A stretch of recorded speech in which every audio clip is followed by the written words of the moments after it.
Hello everyone, this is Bakshi Khurdi. Welcome, welcome to our Thursday Talkies show of Global Inspirational Women. This is a movement that has started just to welcome all inspirational women worldwide. I want to give this opportunity to women to share their stories, tell them what they are doing, how they have been doing, and how they can make an impact. It's sharing and caring that makes us different. And when such women they share their stories, they tell that world what they have achieved, how they have achieved. It was not easy for them, yet they did it. It's amazing, and it gives a concern. It gives a motivational feel to other people who are there with them. Today, I have the honor of having with us Mrs. Huma Kirmani from Pakistan. I'm going to welcome her for the show.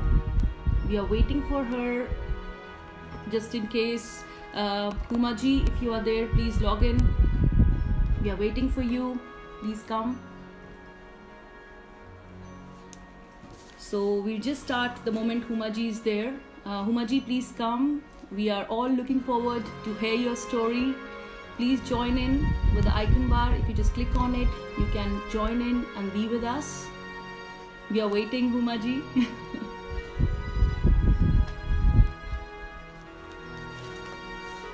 So in the meantime, Huma ji comes, I will just like to read about her and tell you what she is and what she has done. Our inspirational guest speaker is Huma Kirmani. She's a Goodreads author and has written 13 books. She's a TEDx speaker, a social activist, mentor, and an honorary member of United Nations of Pakistan. Her first novel, Corridors of Transmutation, is on Afghan war and the crisis of refugees. She writes for women's rights and empowerment. Her books are available on Amazon. If you want to read it, if you want to have a more clear insight about who she is, how she is, feel free to have or grab your copy. Her utmost concern is with the dehumanization of refugee women around the world. She wants to make an impact. She wants to help them so that each and every concern, small thing can make a difference. So here's welcoming Huma ji from Pakistan. Yes, Huma ji, please log in and we are waiting. Please join in quickly.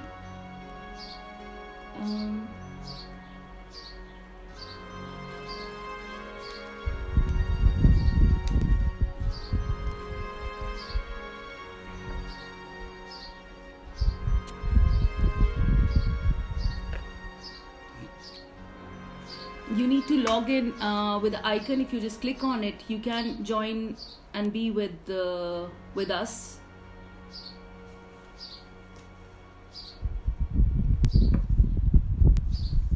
Huma ji, can you share your I don't know, like, can you hear us? Yes, Huma ji, I can see that you're watching. Yes, so here's welcoming Huma Kirmani from Pakistan. Yes. She'll be here with us in like a second.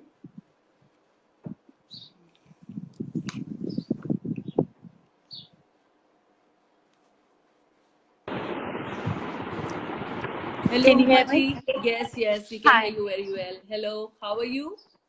I'm good. How are you? Wonderful, wonderful. I was just thinking that I hope there are no some technical issues, but willingly, God willing, you are here with us. So big warm welcome on Global Inspirational Women series of Thursday Talkies. So great. Huma ji, please tell us something more about yourself. I just told something, a small profile about you. So please feel free to tell. The stage is yours.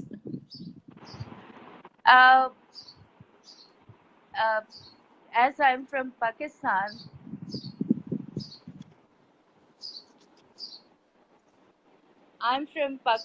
as you know, and I'm a writer, and I'm an author, a human rights activist. I work for, the women empowerment, and education and health is more concerned. Mm-hmm. And it's a long journey. Of course, of course. And yes, So, what are you and doing? What are you doing to make an impact? What are you doing to work more towards a healthy nation? Because you are a TEDx speaker and you are working with United Nations as well from Pakistan. So, can you tell us a little bit more? I'm much more emphasis on.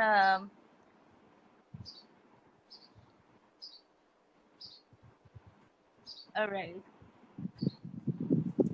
Being a speaker, I mostly focus on that there should be no war and terrorism, because we are living in a region that, the South Asian region, where Mm-hmm. Pakistan share the borders with the some of the countries where, the proxy war as well as the terrorism is going on. Mm-hmm. So my writing is basically um, concerned with that we should not dehumanize the refugees. Basically, my concern was war with the Afghan refugees, Mm-hmm. and then the war in Syria, war in Iraq.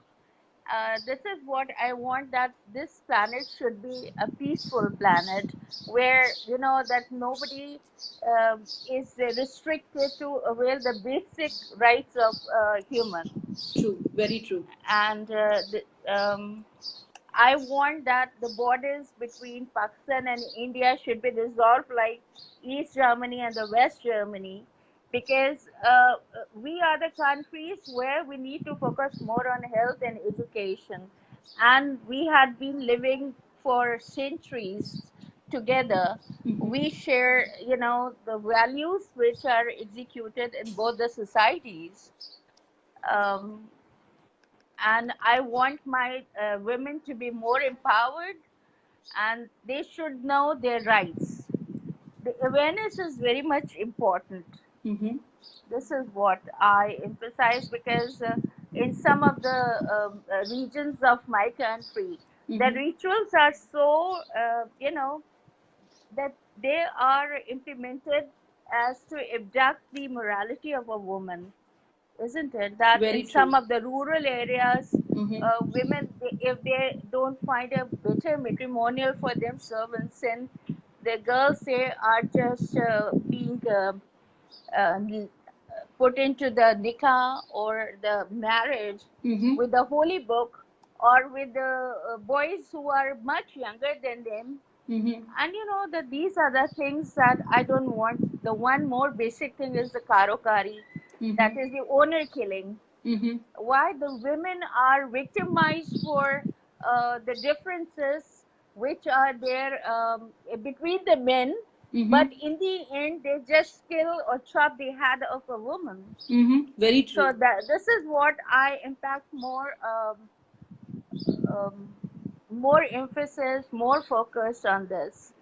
My TED talk was about the changing the perspective, and it Mm-hmm. was like this: that if a dark Moroccan girl can be a French minister, so why not? That Arthur, that is you know King Arthur, that who said that I have a dream, Mm-hmm. and that dream is about to extend the peace all over the world. This is what I want, and I Very well think that said. uh, Very well said. I thoroughly affirm or confirm what you just said about the peace, because it's very important, especially what we see between India and Pakistan. I think yeah, certain things are very political. It's not in the people. Like the very fact that today both of us are sharing this platform and you are here as my guest shows that there is yes, solidarity and love between people, between the two nations. And it is not impossible. We can work on it, but it is just sometimes politics and religion makes it seem too big, but it is not that big.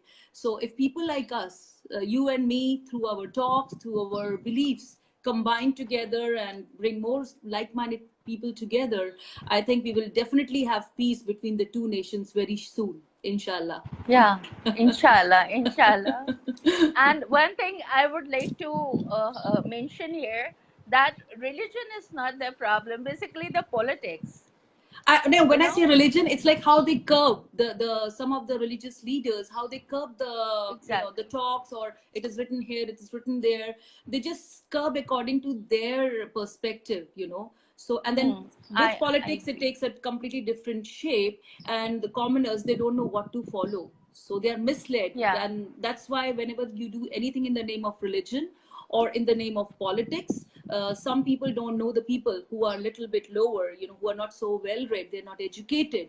Then it becomes very Mhm. difficult for them to understand what is good and what is bad. And Exactly. one of the reasons which you said is education. I think we need to emphasize a lot on education so that these things can be taken care of. Yeah, exactly. So now I would like you to share your story so far, what all things you have done. What is the reason of your success?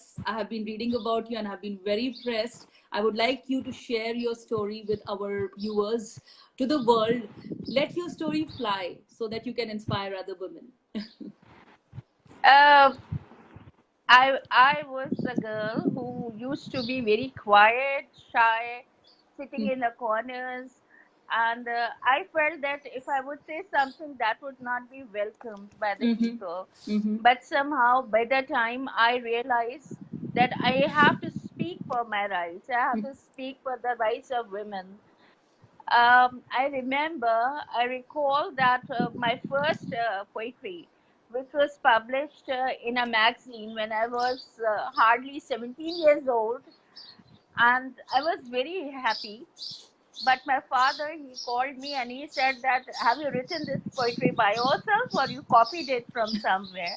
I said that I wrote it by myself. So he said, um, next time you are not supposed to write anything because I don't want girls to write poetry. Oh.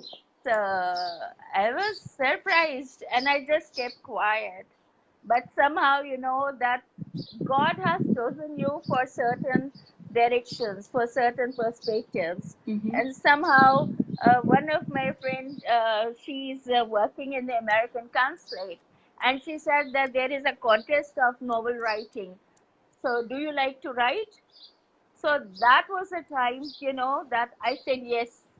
Even at that time, I wasn't having no idea that what will I write. Mm-hmm. But somehow, that I told you that I'm living in a country where the influx of refugees, which I have been witnessing since my teenage to this age. So Mm-hmm. I had started writing about my first novel, Corridors of Transmutation. Mm-hmm. And the basic thing that the narrator of my novel is an Afghan girl. Mm-hmm. My aim is this, that if a girl who is living in the mountains of the Kandahar Valley and she migrated from Kandahar to Peshawar and then to Karachi, so I just want to show the people that the girls who are living in far off areas, like in the mountains, in the valleys, Mm-hmm. they are also strong. If they will be empowered, then they can create miracles. My story is just like this. That can I recite Faiz Ahmed Faiz Saab poetry in Urdu, if you Sure, don't sure. mind? Please go ahead. Go ahead. Like he said that मुझसे पहली सी मोहब्बत मेरे महबूब न मांग, and then in the end he said that लौट जाती है उधर कोई नजर क्या कीजिए, अभी दिलकश है तेरा हुस्न मगर क्या कीजिए, और भी दुख हैं जमाने में मोहब्बत के सिवा, राहतें और भी हैं वस्ल की राहत के सिवा.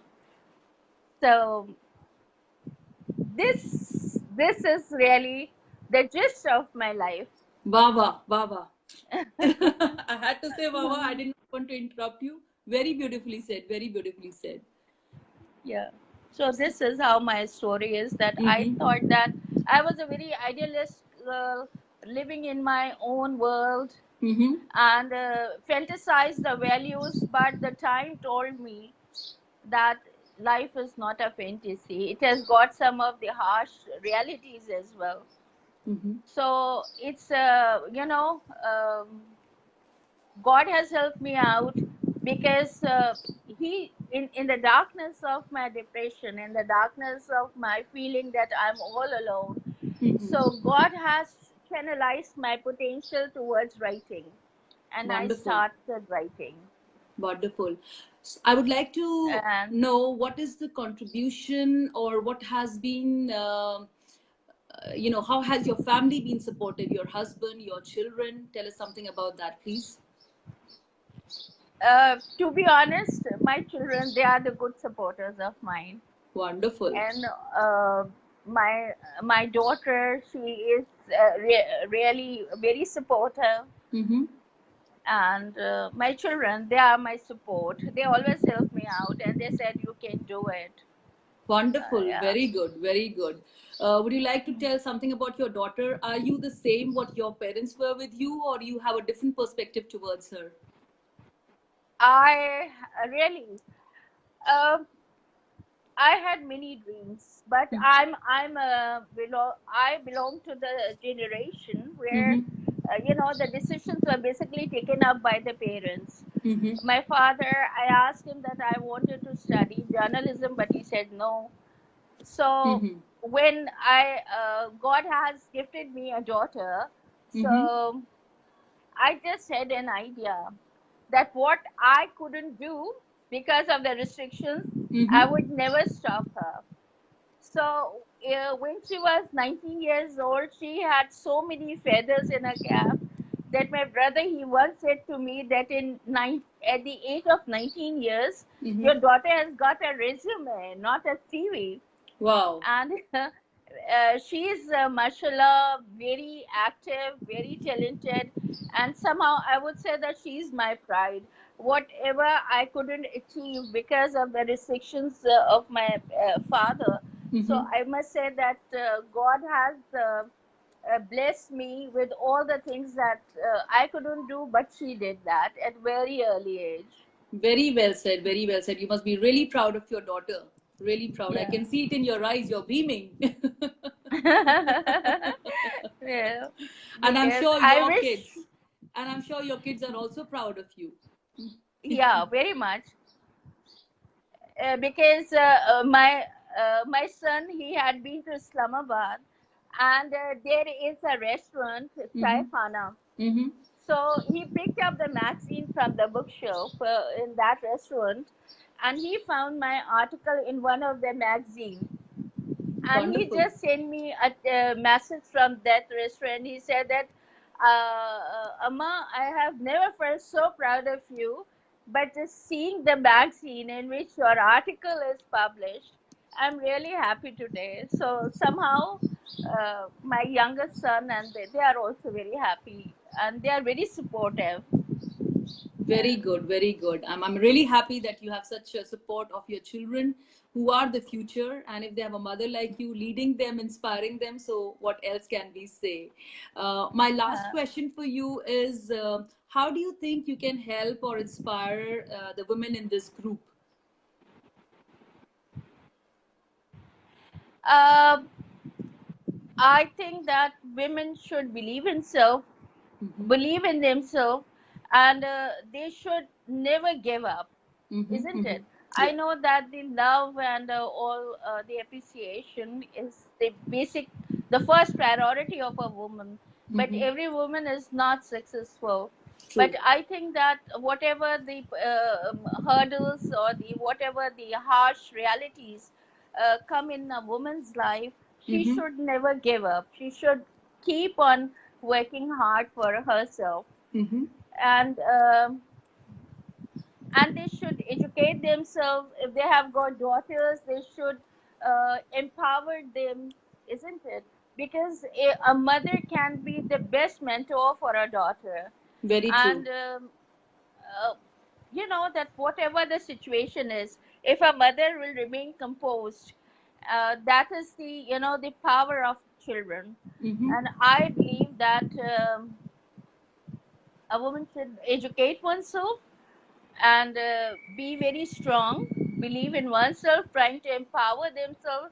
And I'm so glad that now this empowerment is at the grassroots level as well, because the girls, they are driving the taxis, the girls, they are driving the buses.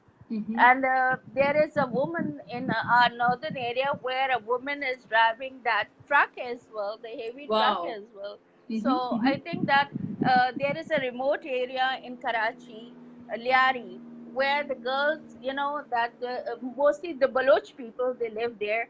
Mm-hmm. But I'm associated with one of the NGO, Liari Girls Cafe and Arado, where Mm-hmm. the girls, they are into the boxing, and they play football, and they have small schools at the rooftop where the girls, they are teaching, the girls who are educated, they are teaching the girls, Wonderful. in Very good. in a confined area where the girls are not allowed to leave their homes. Rather, the Larry Girls Cafe are really working magnificently. And I think that women has got a strong power. That's why Allah has given this potential to a woman to give birth a baby. Very well said. Very well said. Yeah, Very well said. It's a woman who shows us and what nurturing, caring, and loving is all about. And you summed it yeah, very well in your, the statement that you just made. Very well said. That that's the reason. Even though they are known as the weaker sex, but they are not weak. They are not they are weak. not. They have tremendous strength, and when they come to support each other, it becomes even more beautiful and more meaningful. Very well said. Very Exactly. well said. Uh, I often say this to my daughter. Listen, beta, that women are not weak. They are more stable, more Mm-hmm. composed. That's why Allah has given this trait to a woman Mm-hmm. to give birth a baby. Why God has not chosen a man to give birth a baby? You see? Very true, very true. So, with that, we come to the end of the first episode of my Thursday Talkie show, a show which is going to have conversations with loads and loads of global inspirational women from all over the world. And it was really a pleasure having you at the show, because all the things that you shared, all the talks that you have had in the past with me over small things here and there, you have always inspired me, and it was really a pleasure to know more and share it with the women in our group. I'm sure your story is going to reach across various women, and they might contact you, girls, ladies, everyone, whoever is watching this show. And later on, when it will be available on our page, please feel free to contact Huma ji. She's a wonderful writer, an amazing person, and you can count I'm on her. humbled. Nay, I'm extremely humble, thankful to you. You are an inspiration. You are young, and the way you are working, I wish that you could meet my daughter as well, because really, you are a wonderful person, and I'm grateful that you have invited me to this show. Really, It was really a pleasure, and I'm humbled by these words coming from you. I'm really humbled. I'm really very fortunate to have such a friendship with you, the friendship that we had been sharing. And of course, the talk that you said about bringing peace between the nations, we are soon going to talk about it a bit more in detail. That's something that we need to work upon, not just by words or by writing it, but actually implementing it. So exactly so right. that we can really talk about peace and prosperity and love between people from the two countries, India and Pakistan. Not make it Yes, political, but not make it religious, but a no. nation where there are no boundaries, and we are together. I, so thank you again. Thank you so much. Uh, Thank you. Thank you very much for inviting me to the show. I'm grateful. Same Thank here. you. Same Thank you here. very much. All right. Thank you Thank very much. Thank you, everyone, for watching us. We'll be coming up again soon in some time with another inspirational woman. So stay tuned and looking forward to hear from you. Thank you so much. Bye bye. you. Bye bye. You too. Thank you.